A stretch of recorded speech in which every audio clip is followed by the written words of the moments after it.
I'm Toby, and this is Lapis 210. Tonight we're going to talk about weapon setup.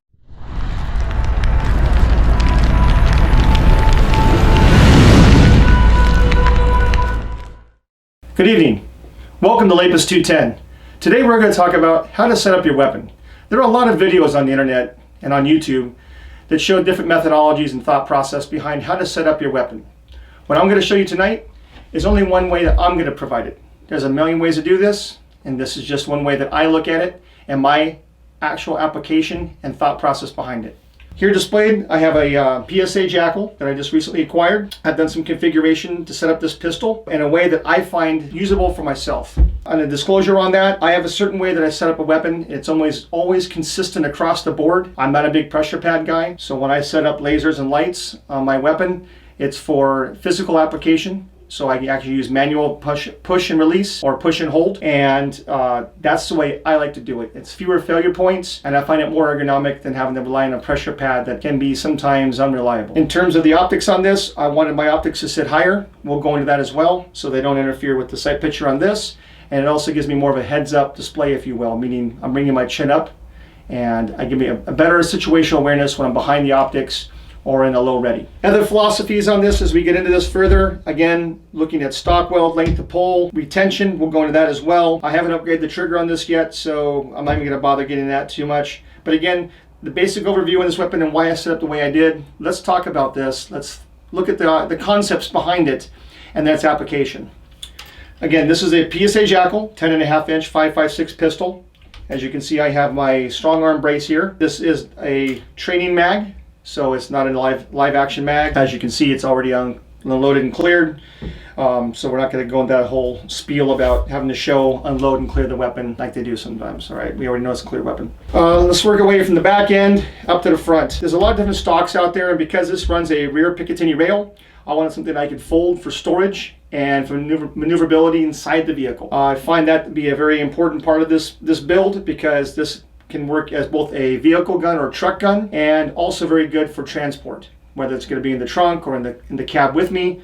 By being able to fold the brace out of the way, obviously, as you know, it shortens the overall length of the weapon. It makes it far more palatable for that confined environment. Whether you're in a truck, pickup, car, sports car, whatever, when you start to shrink down the overall length, it makes it far more maneuverable in the vehicle. Also, not that it would happen, but to say on the philosophy that it did, if I'm holding this weapon in my lap and I had to engage at basically a reflexive fire distance through the door or through the window, this is going to be far easier to maneuver in the car, to push the gun and use, than it would be to have to fight with a weapon that has a fixed stock or a buffer tube with adjustable length of pole, because now I'm fighting with that weapon in the car to get it maneuvered and be able to get behind it and have a more accurate ability to engage at point blank distances through the door or window of the car. Again, I don't advocate for ever shooting a weapon with that stock folded, but in reflexive fire, if it's in my lap and I need to turn and burn something down quickly, that gives me some options that I wouldn't have otherwise. Again, better to have the option than to not have it. So we did a ACR stock with a Haga Defense Picatinny rail adapter system on it. A Haga Defense strong arm brace adapter. So this stock is now considered a arm brace. Sits a little bit higher than I would like, but because of the QD mounting system on this, we had to mount the QD down here. This allows me to continue to have a single point at the rear of the weapon and not on the brace, or if this was a rifle, a stock, and allows me better maneuverability versus trying to rely on it back here. For me, I don't like any slings attached at the end of my stocks. I always like them attached at the end of the receiver itself. Again, we have a QD socket. This is a full 360. If you get one that's segmented and where it stops, it only has partial movement, that's probably all the better. I had an extra Ergo grip, so we added an Ergo grip on here. Very comfortable. Still gives me good grip and a high grip onto the back of the grip itself, so I can get a high, what we call the Marine Corps, a chicken wing.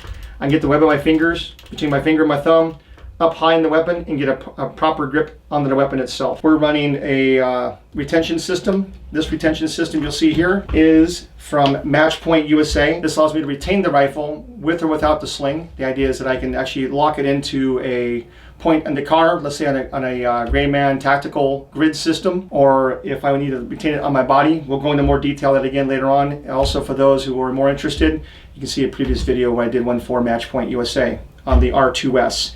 This is their offset version here.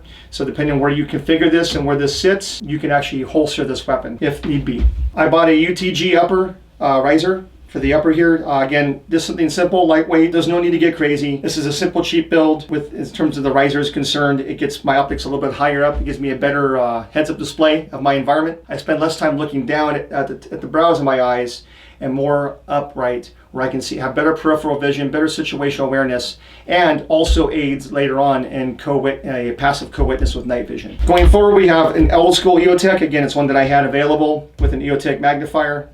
We'll flip the side. So PID is important, or positive identification of your targets. If I have to engage somebody, especially as a civilian, I need to make sure that who I'm engaging is, one, a threat to me directly, and I need to make sure that I know what my threat is. It's not enough to say that I think he's a threat or she's a threat. I need to identify that threat, and if I have to engage it, because of loss of life, limb, or eyesight, I can make sure I can articulate that post-shooting. So having a good magnifier allows me to zoom in on my target, as you all know, and get a proper PID. I find that important, particularly as a civilian, so that's something I took into account. We have an offset system from Midwest Industries here. This can be mounted on top or on the side. I'm running mine on the side here with a in-force light. It gives me great articulation with that. I'm running a push 4 laser system on this. This gives me visible and IR laser. So if I want to run night vision, I got my IR. In daytime, I can, with the visible laser, it's good for identifying targets, or if, let's say, I'm working with other people and I want to identify specific targets that I want them to engage, I can use that to direct traffic, if you will, right? It also allows me to show less of myself.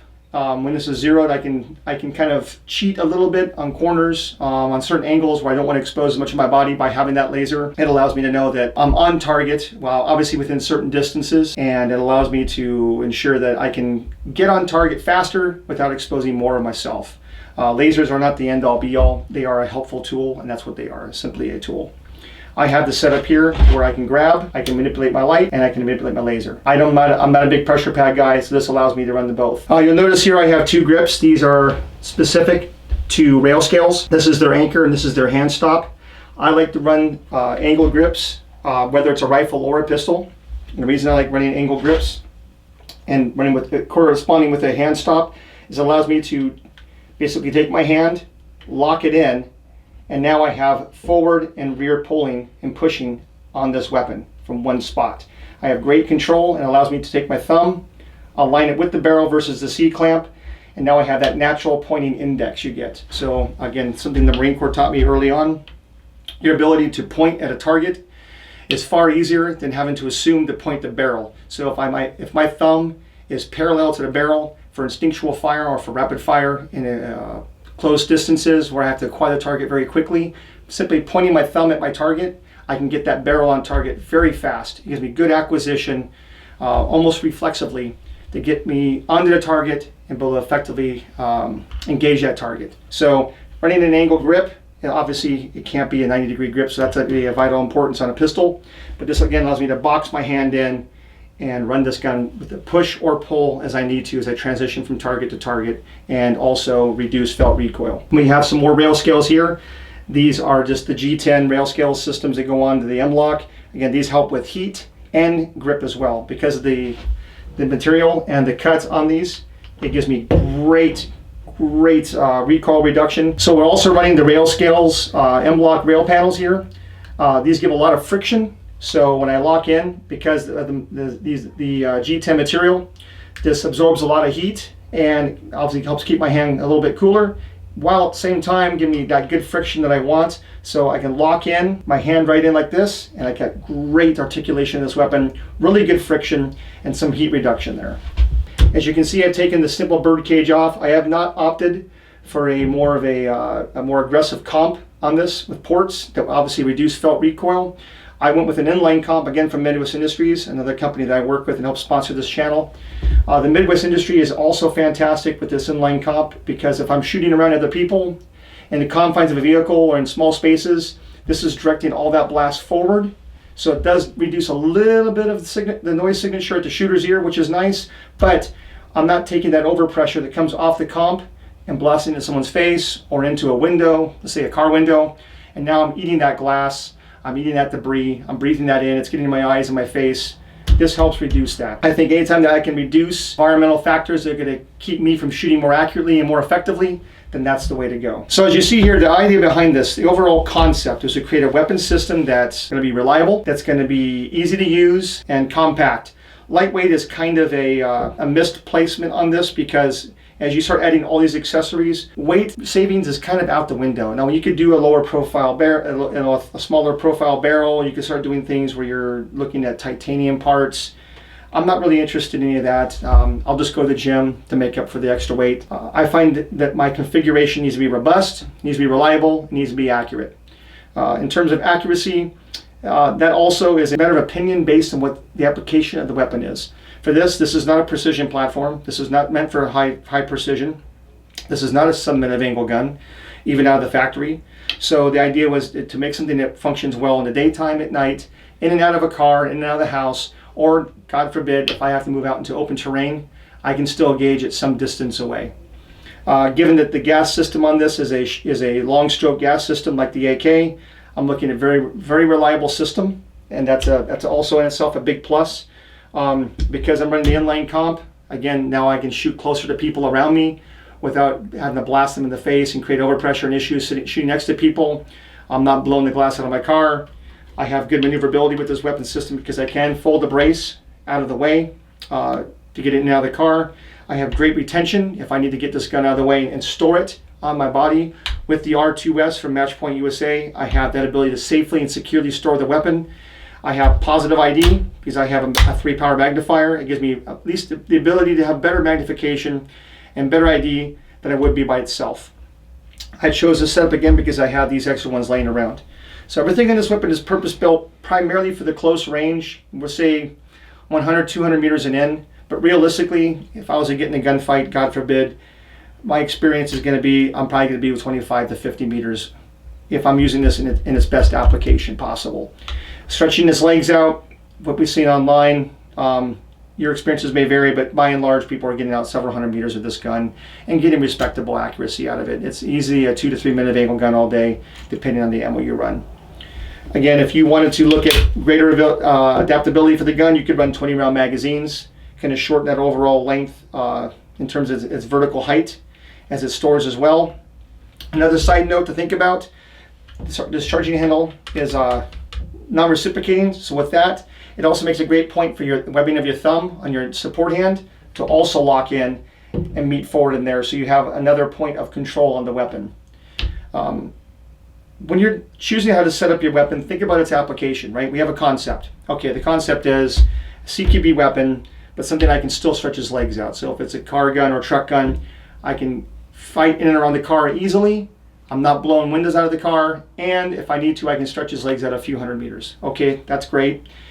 But it's more than that. I wanted the ability to for day and night fighting. So again, when you're looking at concept, think about its full application. Do you primarily drive at daytime or nighttime? Okay, you may or may not facilitate the need of a laser or even a flashlight. I always recommend putting a flashlight on any fighting carbine or weapon platform you plan to shoot with, but it may not need it on there. Well, then take it off. It's okay, save a little bit of weight.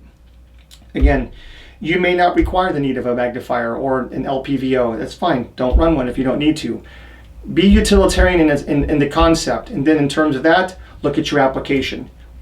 I have thought about what I wanted. Let's apply it on this. If I have spare parts laying around, utilize those spare parts. There's no need to go out and buy new ones. I knew at some point when I put this on here, I wanted to get this optic up, so I bought the riser. And I wanted the riser a little bit longer so that if I run a magnifier or LPVO instead, that ability to have that in line on the same optical plane is important. So again, think about what you want. Create a concept that works for you, and then apply it. Until next time, please make sure you subscribe, make sure you like the video, and until next time again, thank you for stopping by Lapis 210. Bye.